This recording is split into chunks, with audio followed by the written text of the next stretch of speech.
And we're on. Welcome to the End of Seeking podcast with Imogen and Martyn. And we're on episode 14. We took a couple of weeks off. Well, 1 week off, actually. Well, we nearly took this week off as well, because I'm not quite sure I'm going to get through this without coughing a lung. What is it? Hocking a lung. Hocking a lung. Actually, even maybe, wait. Yeah. Me too. Get it out. Yeah, we've both been sick for a week or more. Mm-hmm. But we're on the tail end, so that's all right. I don't want to miss another week. No. So, we're talking just then briefly about the sort of power of sacrifice. Yeah. So I wrote this down. It came to me this week, just this idea. So the power of sacrifice, of giving things up, quitting habits, letting go of that which no longer serves us, creating the space, uncrowding oneself from time-consuming pablum, which I'll touch on, Kenosis. What I was going to say before we came on air was it's worth talking about those things that are actually pertinent, meaningful and present in our lives. Mm-hmm. And for me this week or more, I've been aware that I've just been consuming a little bit more crap than I Me too. Than I have. Something about being sick that sort of lends itself quite well for consumption. There's not much energy for much else. Yeah. So I'm like on YouTube or something and I'm watching. And it's like I don't watch a lot of things like we don't even have a television. No. So we don't watch television, and which is great. But and for years actually, I can't remember the last time we had. I mean, the last place we lived there was one, but it wasn't connected to anything, so we just project the odd movie onto it. But I don't go in for consuming a lot of media, although. You know, I like YouTube and I like listening to podcasts and conversations and various things. And what I was noticing the last couple of weeks is that it's not that I don't get the things I want done if I'm, say, watching more YouTube, more long forms, stuff like that. But I start to feel a little more crowded in myself. And a little bit, like I haven't got the room to, or the space to, be at peace with the things that I am choosing to engage with. I mean, I think for a lot of people, they consume things as a way of avoiding their own inner silence. But of course, for you and I, that is often our primary focal point. I like that. Anyway, I like the quietness. I like that. And so actually consuming is a bit of a distraction for that. But for most people, you know, and I've talked to various people about this over the years, but actually that quietness is something to be avoided. And so consumption is a beautiful way of filling up that space. Yeah, I miss it, and I feel a little more, edgy or something if I'm just too full up. And for me, it shows up a lot of the times at night. You know, I'll get into, I generally stay up a bit later than you do. Yes. I'll throw on, a night owl. Yeah. So, I'll be watching or listening or something.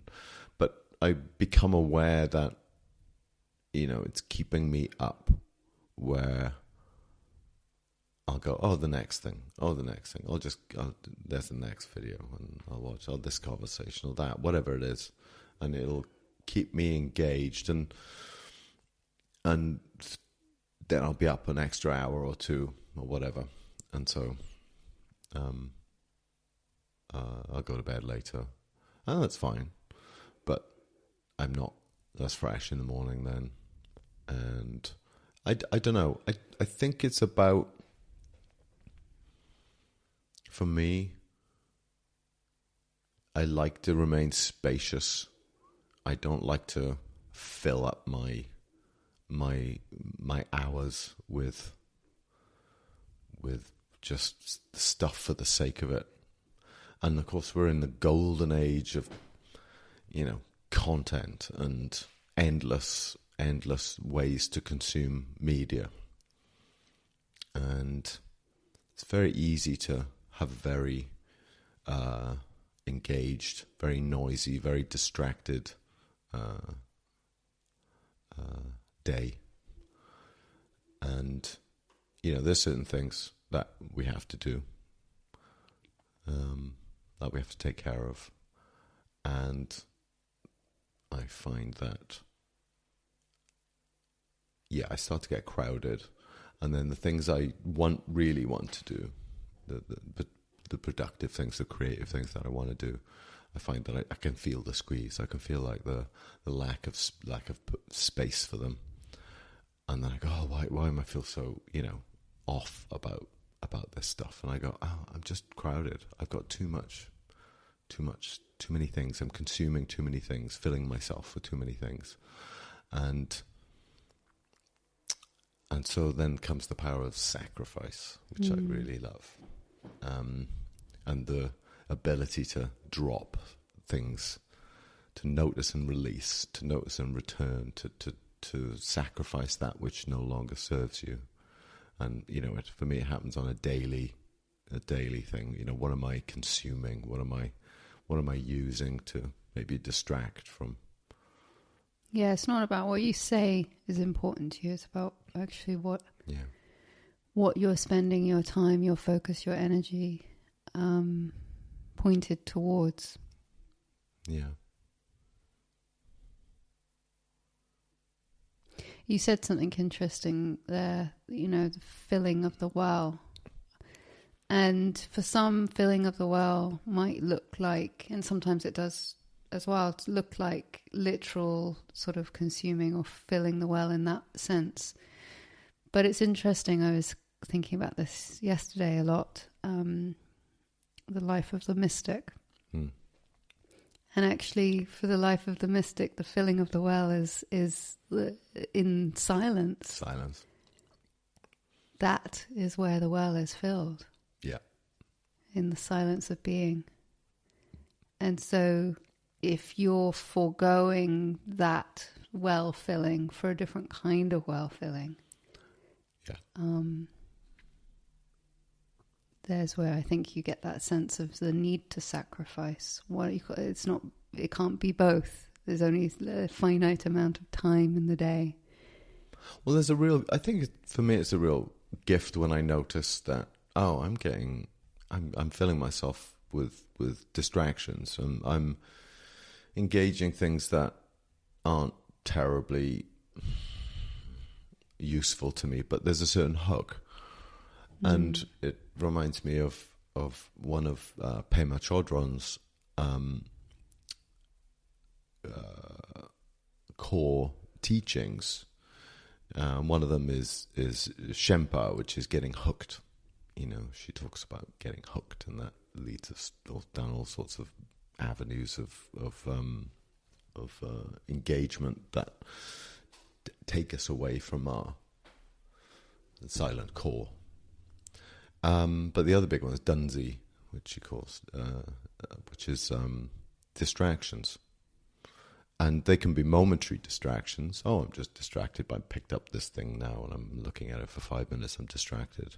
To great distractions in life, doing things and engaging in things that serve no purpose other than to distract you from what your core orientation should be or wants to be. And as you say, it's not what you say, it's what you do. It's you can tell where you're oriented by how you fill your time, how you engage things.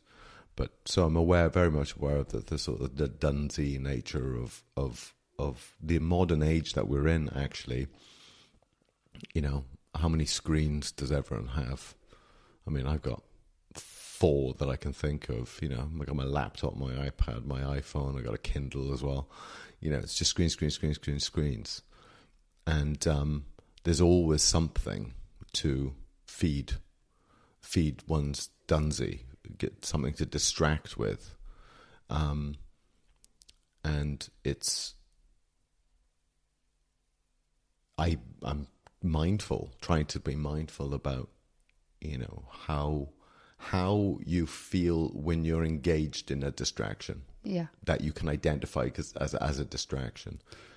And sometimes it's like those distractions, you don't even recognize them as such until after the fact. Like it's such a split second thing that you pick up something without that sort of, let's say, mindful, conscious awareness of why you're picking something up. And often it's there's a little bit of a discomfort feeling that you're not wanting to even go there, and so that's where often distraction comes in. I would say so readily is where we're not wanting to feel what we're feeling, and so you want to change your state or bring a distraction and take your mind off get a little hit of serotonin or whatever, dopamine. That's the one. And so it often, for me, it's all predicated on the slowing down. That mindfulness is a description of slowing down. We race through life, and before we know it, we've picked up this and that and the other. We're hooked.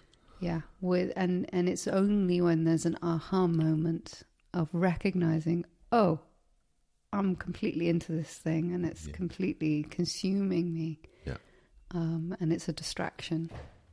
But often we don't see it coming because we're racing through life without that slowing down, without that mindful awareness of what we're doing and why we're doing it. Yeah. And of course, this age we're in is unlike any there's ever been. The you know, for me, what I'm really talking about mostly is this sort of digital media consumption. That's so readily available to everyone now, especially since smartphones came around. There's never been so many opportunities to just pick up and, as you say, get a little dopamine hit and get another dopamine hit and just scroll, you know, endless scrolling, whatever, Twitter, Facebook, news, Instagram, you know, these things. And here's the trouble. It's not quite our fault. It's these algorithms are designed to engage us and keep us hooked. So it's not just a case of we fall for a sort of a benign ambient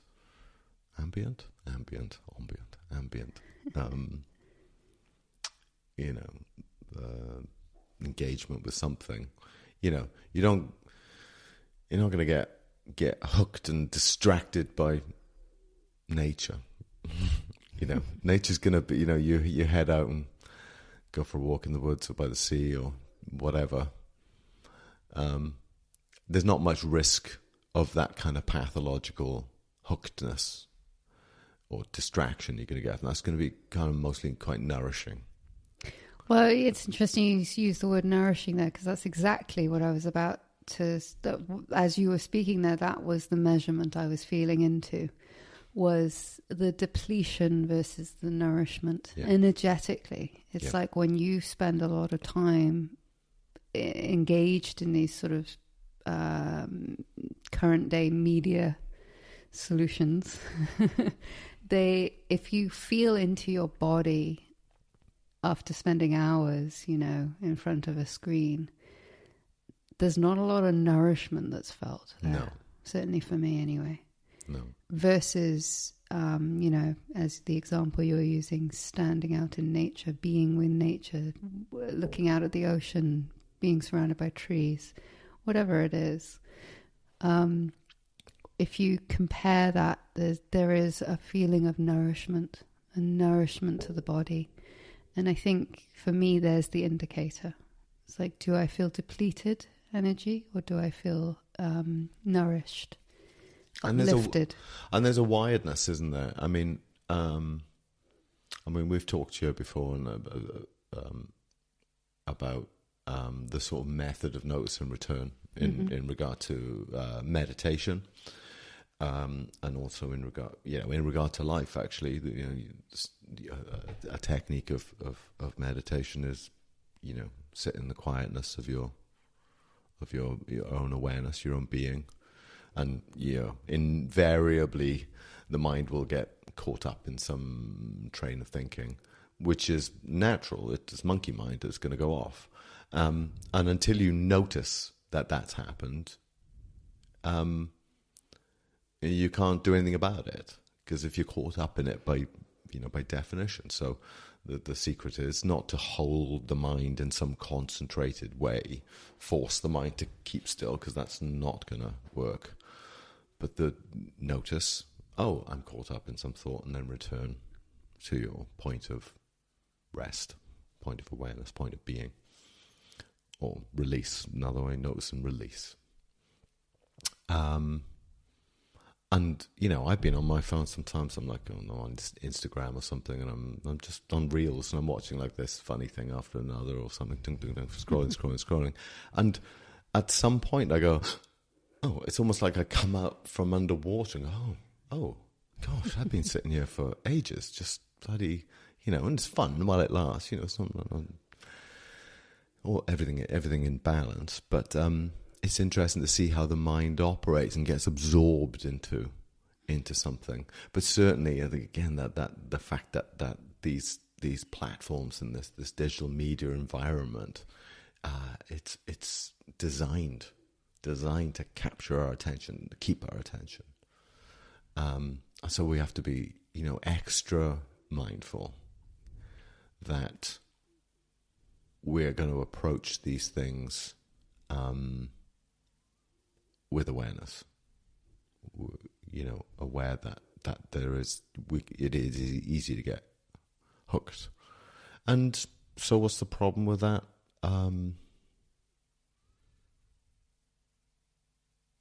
I think the problem is that we lose ourselves in it. We don't give, what we hear about you and I, we're bringing this podcast, it's about the spiritual paths, about spiritual awakening, about us rediscovering our true nature.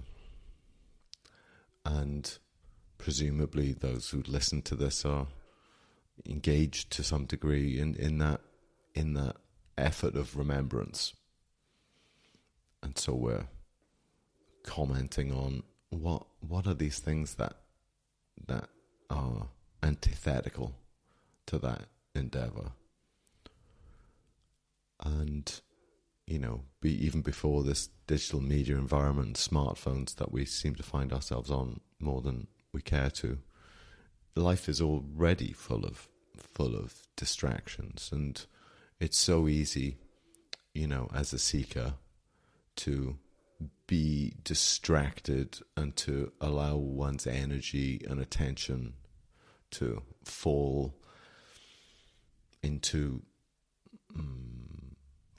distractions and forget the fullness of this moment, the peace of consciousness in the present moment. Yeah, it's like those distractions are a very short-term gain. I can't think of the phrase, but it's like you're switching out something very precious for something that is very minor. What did I liked? Reminds me of a thing. Brahmananda Saraswati, who was Maharishi Mahesh Yogi's master. He was a great Swami from North India, who was the brahmacharya of North India, a great, sage, lived most of his life in the forest. But he said something like, if you, in this lifetime, having discovered that such a thing as enlightenment is possible, if you don't engage in that and achieve that, you've traded diamonds for cabbages. That was it. That was the quote that I was trying to recall. Yeah, so trading diamonds for cabbages. Yeah, and so I think this is why the short-term view of it can sometimes feel like a sacrifice. Right. The short-term view of, but I want to watch my program, or I want to do my thing, or I want to go out with my friends, or I want to, whatever it is that's the distraction. And it might be a short-term sort of excitement or joy or dopamine hit. But in doing that, what you're trading off is the perpetual cycle of suffering that is experienced when one doesn't know their true nature.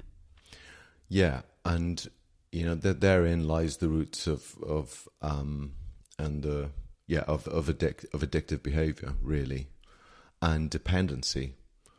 So if you're getting your hits of pleasure and well-being from outside,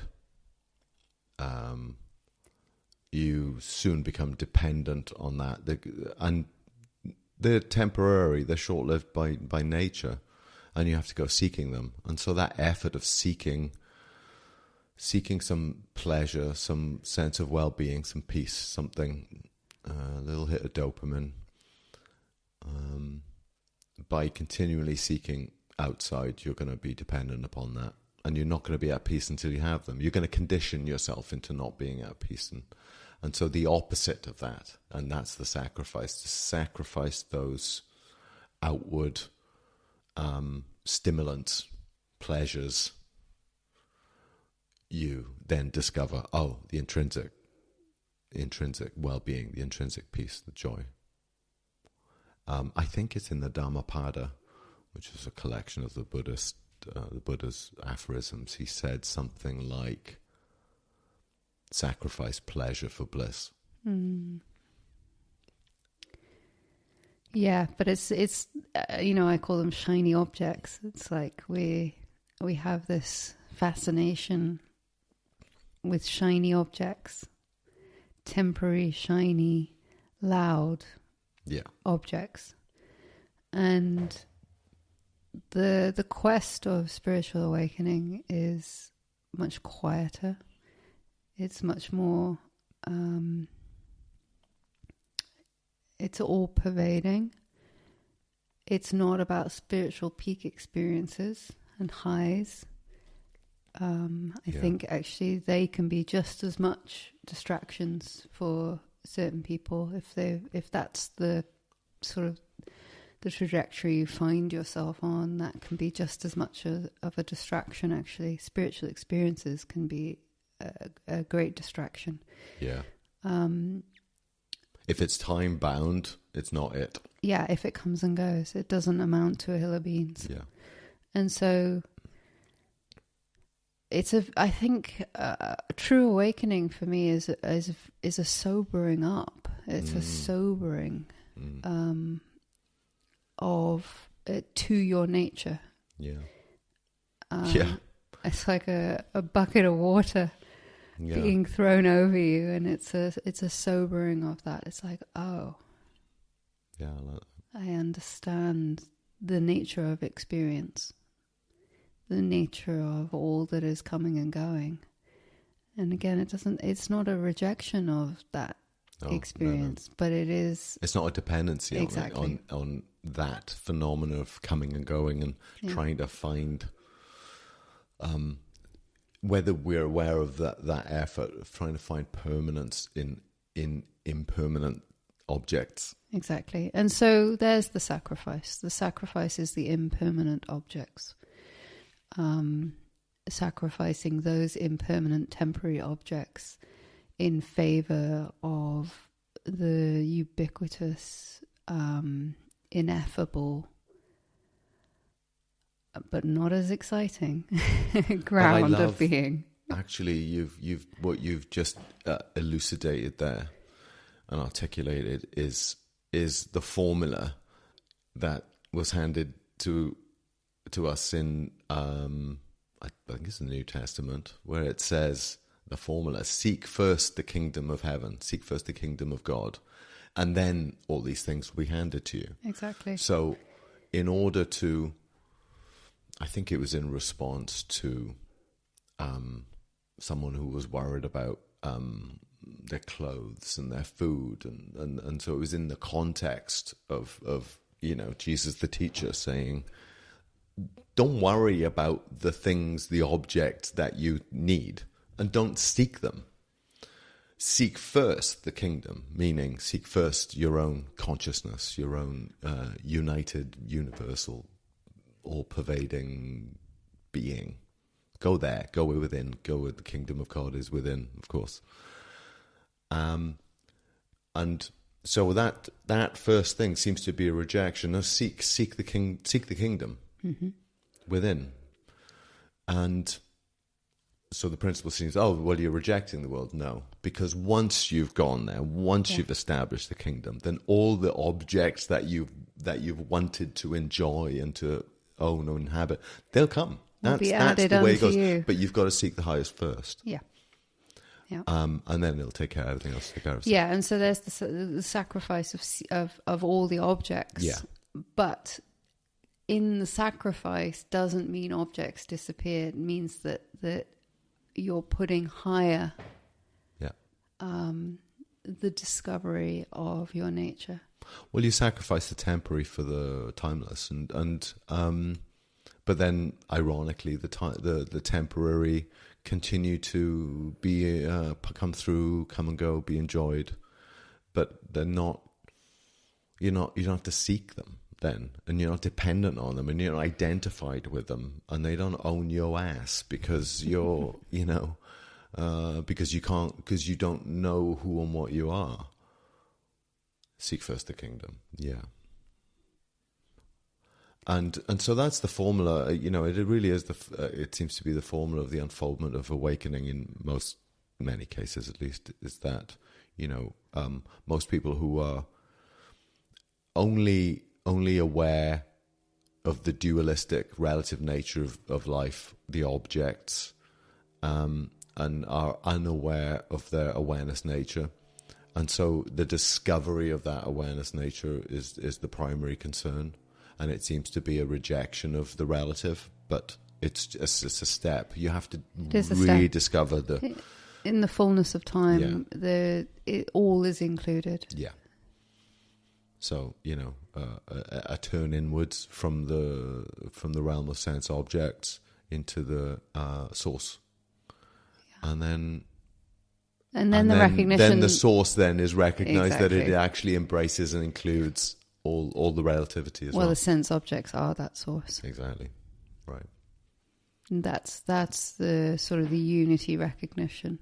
But the sacrifice is, in a sense, you do have to turn your back on it, in a sense, to go within. Because in a sense, by turning within, by turning to that source, you're, in a sense, turning your back on all these objects, all these things. And that's the path of seeking. That's perfectly the natural path. But once that's established, everything else is included. Yeah. So the sacrifice pays off, but it's a leap of faith. You have to let go.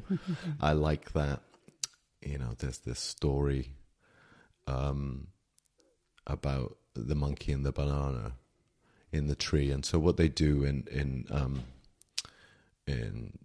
wherever, I guess some tribal region, to capture monkeys, the hunter will find a crook in a tree, a hole in the tree, and cover it with mud, and put a banana in the crook, and then cover it, make it like a wall of mud, and it goes hard, and then carves a little hole into that a thing, so that a monkey's hand, if it pinches itself, can go, it'll smell the banana and put its hand into this hole and grab the banana. But once it's grabbed this banana, the hole's too tight, the monkey can't get out. It's caught up against this sort of mud wall. And the hunters just walk up to the monkey then and capture the monkey. But if only the monkey would let go of the banana, he'd be free. But it's his own grasping onto this banana that keeps him captured. And I think that's really interesting. All it takes is just to release, and then sacrifice the lower, the lesser for the higher. for the higher. Yeah, that's exactly. And we're faced with that all the time. I love that, Yeah. the power of sacrifice. That we can't hold on to everything all the time. And often we're just faced with that dilemma. Do I sacrifice this thing that I have for a higher reality? And it has to go. It'll have to be dropped. It's okay, you don't have to, but there's a trade-off. A sacrifice is always required in the process of growth. Yeah. A letting go. A letting go. A surrender. Yeah. And sometimes, often, what we're surrendering is something we don't want to surrender. Right. This is why, it sort of makes me smile to myself a little bit, those sort of touting the spiritual awakening path as sweetness and light, because I'm just like... You'll get everything you want. I'm like, oh gosh. Well, it's spiritual materialism, isn't it? I mean, I get why that would be touted, but it's such a path of surrender. Yeah. When you get into the depths of it and the outer rings of it, it seems a lot superficially about, getting all the good stuff of life. But in the heart, when you find yourself drawn into the depths and the heart of this journey, it becomes much, much, much more about surrender. Yeah. Than anything else. Yeah, and sacrifice. Yeah. And, once I tweeted something like, it's not that you have to give up the attachment. Okay, let me see if I get this right. It's not that you have to give up the objects of your attachment, but you have to give up your attachment to objects. Exactly. So, in some sense, the sacrifice, the surrender, the giving up of attachments doesn't necessarily mean the thing you're gonna go without. Yeah. But you have to let go of them. And again, it's like seek first the kingdom, and then all things will be added unto you. So that's the process. But if you keep seeking the objects, you'll never get the kingdom, and you probably won't get the objects either. So, give it up. Yeah. Make the sacrifice, surrender. It's in that sacrifice, it's in that surrender that I feel you become opened to grace. Right.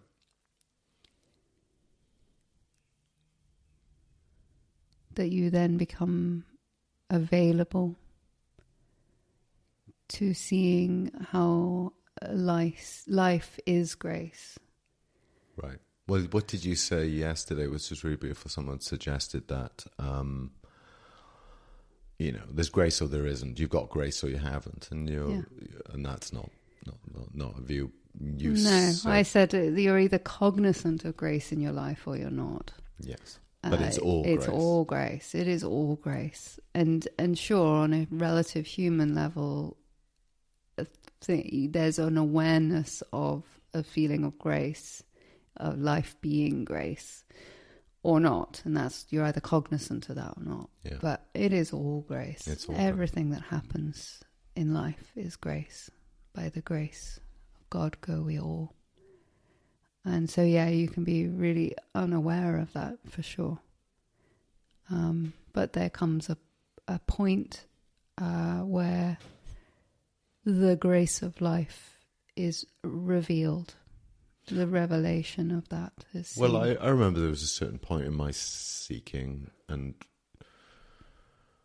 that, for a few years it was a lot of satsang. That was my go-to, and satsang is sort of synonymous in some ways to self-inquiry or spiritual inquiry, and you were in satsang or you're out satsang. And then I remember something shifts later on as you get closer and closer to it, where you realize, just as you're saying, it's not a case of being in satsang here and there are lessons and there is opportunities for reflection and life is offering. The whole of life is satsang. Yeah. It's how could it be otherwise? And I remember years ago someone made the quote or said that consider every event in your life as the direct communication of God with your soul. Mm-hmm. And taking on that attitude or recognizing that fact, arguably, changes everything. There are no mistakes anymore. Everything that occurs, every breath, every blink of the eye, every interaction, everything becomes another way in which we are being called home. Mm-hmm. And to take it in that way is such an act of faith and trust and grace. It is, and finally we're talking about sacrifice. Suddenly there is no sacrifice too great. No. For that. No. And actually, from that viewpoint, there is no sacrifice. No. Because, in giving it all up, you gain everything. Exactly. And that was my experience. I remember the very end of my seeking was crowned by a deep prayer on my part, which was take everything. I hold nothing back. Whatever it takes, I have everything, all of me. Yeah. I hold nothing back. Genuinely, and getting to, it's not something you can manufacture, that kind of attitude. That's sort of the earnestness that Nisargadatta used to talk about, what characterizes a true seeker, earnestness. And, you can describe and communicate that to a seeker, that's what's required, but you're not saying you need to become earnest. You will or you won't. And they can, I've been around plenty of people, and actually at certain points myself would have been that, feel like you are being earnest. Yeah. But there is still like holding on to your sort of bag of something. Yeah. You don't even know you're doing it. No. And so it's only at the very edge you go, oh really?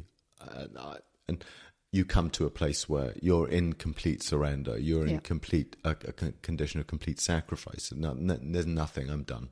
Yeah. There's nothing that I want to hold on to here. Yeah. Take it all. Which was interesting, really, because I come from this, in many ways, Advaita or yogic or Vedantic, Buddhist, even non-dual, understanding. And yet to be at the very sort of end of my seeking, and it's sort of flourished by a prayer, and I just I was reading through my writing the other day, and the little phrase popped up. Prayer is something like prayer is the way of aligning your will with the divines. So entering into a prayerful relation with reality in yourself. I always found prayer to be an interesting take from a non-dual point of view. It can seem a little bit seem a little bit dualistic, but that's well, yeah, all right. who are you praying to is exactly. the question that comes up always. Yeah. But nevertheless, the prayer is present, and Well, exactly. so I and if I enter into that kind of prayerful in a dialogue, and you follow it logically, you allow the prayer to follow logically. It goes something like, if you're asking God for something, you'll inevitably get to the point if you're sincere of actually I don't even know, and honestly you know best. You know better than I. Yeah. You know better than... You know my heart. Yeah. You know what's right for me. You know what I need. Yeah. Who am I to ask the absolute for something specific that I think would be best? And how do I know that is what's best? Exactly. You do. It's thou knowest sort of thing. God, the divine life, whatever it is, the universe. Yeah. But so it can become an internal dialogue that aligns you with the best we can hope for in terms of our own prayer is your will be done. Get me out of the way. I trust you entirely because I don't know, you know. Yeah. So I let you, and that's the kenotic movement of the awakened life. You just you don't get in the way. That's not personal. I mean, this, start of transmissions, I give a transmission, and the start of every transmission starts with a prayer. And effectively the prayer is, I give myself to this. The prayer is always around the person I'm giving the transmission to.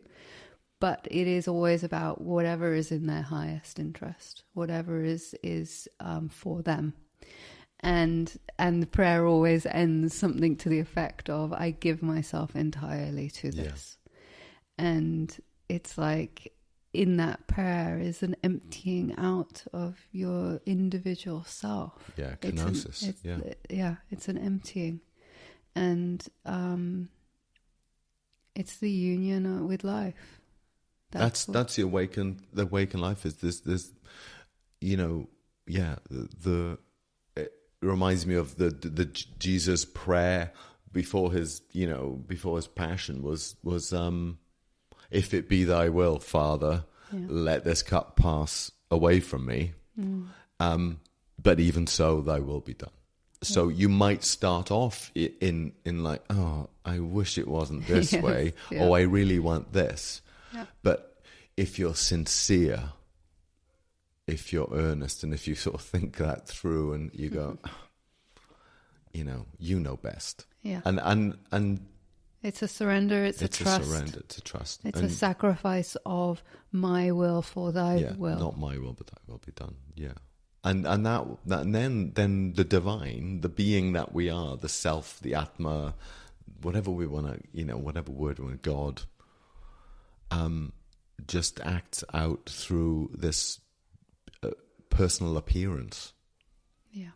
It's a description, not my will but thy will, because there's no one left to. Yeah.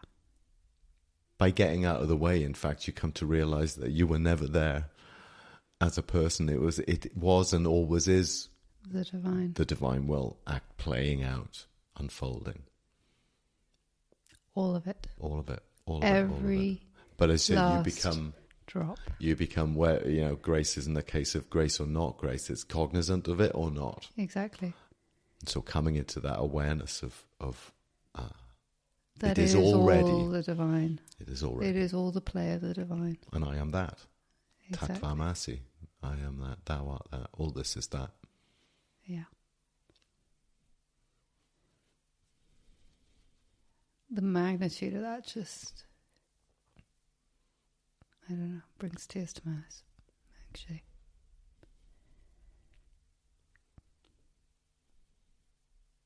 The splendor of that. Yeah. What is God? What isn't God? I don't know if I've ever said, I don't think I've said this story, but I once said that to some friends that came by. Some Jehovah's Oh yeah, you Witness did. friends that came by. No, they weren't friends. They were some in this country. We have, I'm sure, in other countries as well. But there's a history of Jehovah's Witnesses knocking on Sure. doors. And I remember we were house sitting, and you were. I think it was fairly early. You were still upstairs in bed, and they two women came and engaged in a conversation with me, and I was quite up for it. yeah.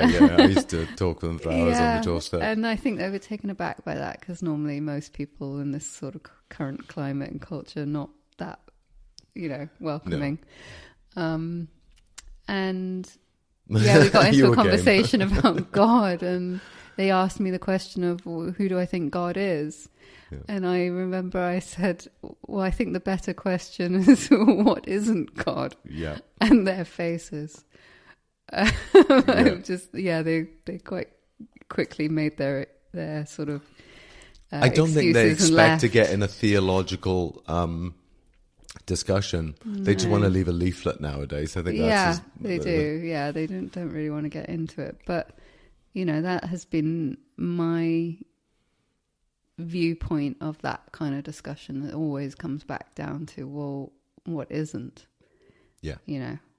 Absolutely, and honestly, I think that's the big difference between the sort of dualistic religious worldview and the mystic realization. Yeah, is the unity, the true unity of God, that all is God, and all, whatever tradition you find yourself in, whether it's whatever God, God is a very loaded word, but let's use it in the supreme, broadest the absolute, possible way that we possibly can here, the most encompassing viewpoint. Yeah, and it's and so it's interesting. You see it in the sort of the Christian mystics, they typically get there. They get to a sort of a non-dual perspective, but then of course half of them are burnt at the stake in the past, because the outer teaching is dualistic, and so to suggest that as Meister Eckhart, the ground of God and the ground of the soul are the same ground. Yeah. I think if he had lived a few more years, he probably would have been, burned as a heretic, and some were. Some were. Many kind of who ironically go to the fullness of the revelation of reality through their church and through their religion. You bypass the dualistic doctrine. You find yourself in a mystic realization. Yeah, and not that's God unified, and not God as the person, but God as being itself. Exactly. And I think there's where I part ways with most religions, is God as a person. Yeah, I mean that's an interesting. I do find that. Or rather, God only as a person. Yeah, I know. There's a whole theological thing around that, which I'm still haven't quite got my. Doesn't kind of. I don't know quite what to make of it, and it's varied as well. I think if you take something like the Christian tradition throughout the ages, from the early Desert Fathers to the Protestant Revolution and beyond, and all the different churches. There's such a range of understanding about what that really means to be God, a person, a personal God, or as opposed to something like the Hindu view or the Vedic view of Brahman as in a sense a sort of an awake consciousness, but not a person, not personal as such. A divine intelligence of life. So it's deism versus theism. It's a sort of a different sort of theological view. But I love that. I mean, my answer to it is the Meister Eckhart quote: "Theologians may quarrel, but the mystics of the world all speak the same language." Didn't we say that in last? Yeah.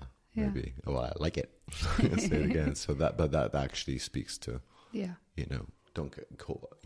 Seek the mystic realization. Seek the experience of the unified ground of being. Then all distinctions between God and other and Are self irrelevant. are just dissolve in singularity. They do. This is the quest of awakening to me. Yeah. It's not about achieving or knowing or gaining or any of this. It is the union with the beloved, and you are that beloved. Yeah. Yeah, and it's the sort of dissolution of the notional boundaries that appear to exist that don't really. There's just one unending, undulating, kaleidoscopic ocean of experiencing. Never to be separated, yet always to be experienced.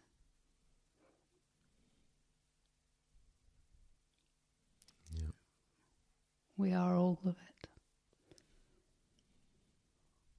There is nothing that isn't it. Yeah. Right. I mean, that's the viewpoint, and if you take that viewpoint to heart as a seeker, if you take that viewpoint to heart, you pick up a glass of water and go, this is God, this is consciousness, this is it. Mm-hmm. This is how the ground of reality shows up right now. This is the play of life. This is it. And everything your awareness touches is made of awareness, divine consciousness, spirit, whatever you want to call it. It's all that, and then before you know it, you realize that this being, this experiencing, is all one substance. As Campbell would call it, one taste.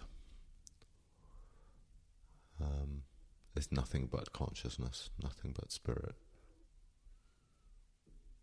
And that becomes the living reality, so there's no separate things existing within it, against a backdrop of empty space. That's the illusion. It's just one fabric, one tapestry of being, made of being. Okay, I think today, given our what's the word?